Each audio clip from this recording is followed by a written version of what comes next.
না জানি আমি রাক্ষস হয়ে গেছি গা, এত রক্ত খেয়েছি।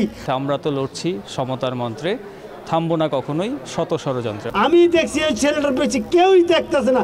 তাদের আসলে কি প্রয়োজন, তাদের স্বাধীনতাটা কোথায় আছে? পুলিশে আমার ধরে নিয়ে যাওয়ার পরে তো আমি ওই টাইমেই বলছি ইন্না লিল্লাহি ওয়া ইন্না ইলাইহি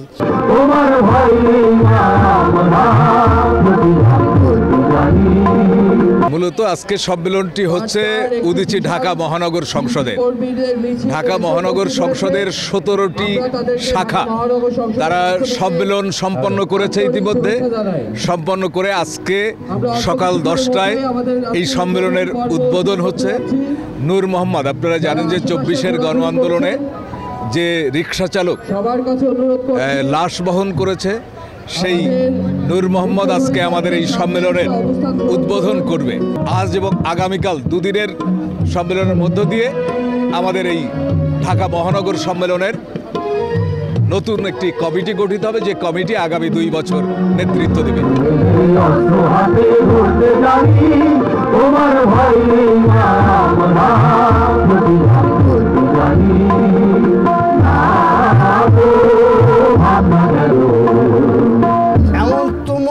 চলতেছে গুলি, এই গুলি আমার জীবনে কি আমি দেখছি কি না দেখছি আমি জানি না। আমি ওই ছেলেটাকেও চিনি না। দেখি নামাজের মতন পয়রা রয়েছে।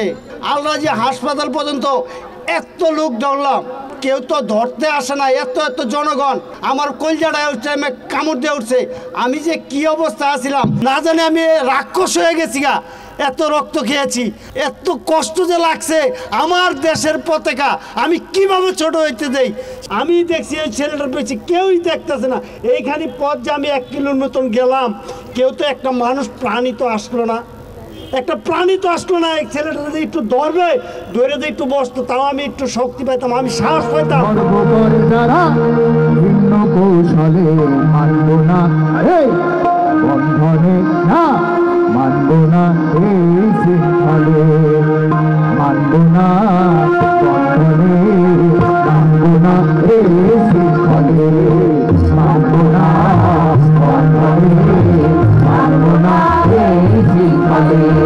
উদীচী ঢাকা মহানগর সংসদ আজকে আমাদের 14দশ সম্মেলন। আমরা প্রতি 2 বছর পর পর আমাদের সাংগঠনিক সম্মেলন অনুষ্ঠিত হয় এবং সেই সম্মেলনের মাধ্যমে আমরা নতুন একটা কমিটি ঘোষণা করি পরবর্তী 2 বছরের জন্য। এবার আমরা যে স্লোগানটা ধারণ করেছি সেটি হচ্ছে আমরা তো লড়ছি সমতার মন্ত্রে, থামবো না কখনোই শত ষড়যন্ত্রে। অর্থাৎ আমরা আপনারা জানেন যে বাংলাদেশে একটি বৈষম্যহীন বা শোষণমুক্ত সমাজ গঠনের প্রত্যয়ে উদীচী আজীবন কাজ করে যাচ্ছে। প্রতিষ্ঠার 56 বছর চলছে আমাদের। পুলিশে আমার গালি না দিলে কিন্তু আমি ওখান থেকে বাইরে আসতে পারি না। আমার এক পুলিশেই কইছে এই তাড়াতাড়ি বাইরে, গালাগালি করছে। গালাগালি করে পড়তে আমি আয়সা পড়ছি।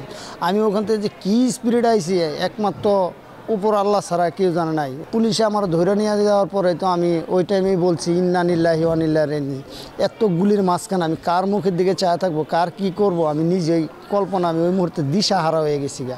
আজকে এবং আগামীকালকে এই 2 দিনে আমরা নগর সম্মেলন শেষ করব। নগর সম্মেলনের মধ্যে দিয়ে আমাদের একটি নতুন কমিটি আসবে। সেই কমিটির কাছে আমরা একটি সাংগঠনিক প্রস্তাব এবং একটি সাধারণ প্রস্তাব দিয়ে যাব, যেখানে আমাদের সাংস্কৃতিক আন্দোলন এবং খেটে খাওয়া মেহনতি মানুষের মুক্তির যেই দিক নির্দেশনা, এমন একটি বক্তব্য আমাদের এই সম্মেলনের মধ্যে দিয়ে আমরা গৃহীত করব।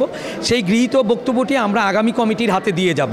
আগামী কমিটি সেইটি আগামী 2 বছর বাস্তবায়নের জন্য তার সাংস্কৃতিক কর্মকাণ্ড নির্মাণ করবে এবং ঢাকা সহ সারা বাংলাদেশের যেই নিপীড়িত মানুষ আছে তাদের পক্ষে উদীচীর এই কমিটি আগামী 2 বছর কাজ করবে।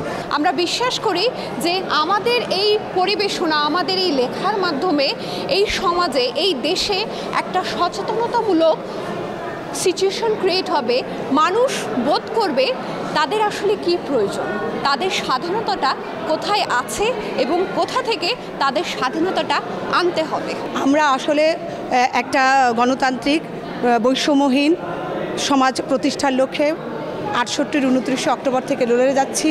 আমাদের এই সংগ্রাম অব্যাহত থাকবে, যতদিন উদীচী থাকবে ততদিন এই সংগ্রাম অব্যাহত থাকবে। হ্যাঁ, আমরা কিছু বাধার সম্মুখীন আজও হয়েছি। আজও আমরা শিল্পকলা একাডেমিতে ঢোকার ক্ষেত্রে কিছু বাধার সম্মুখীন হয়েছি।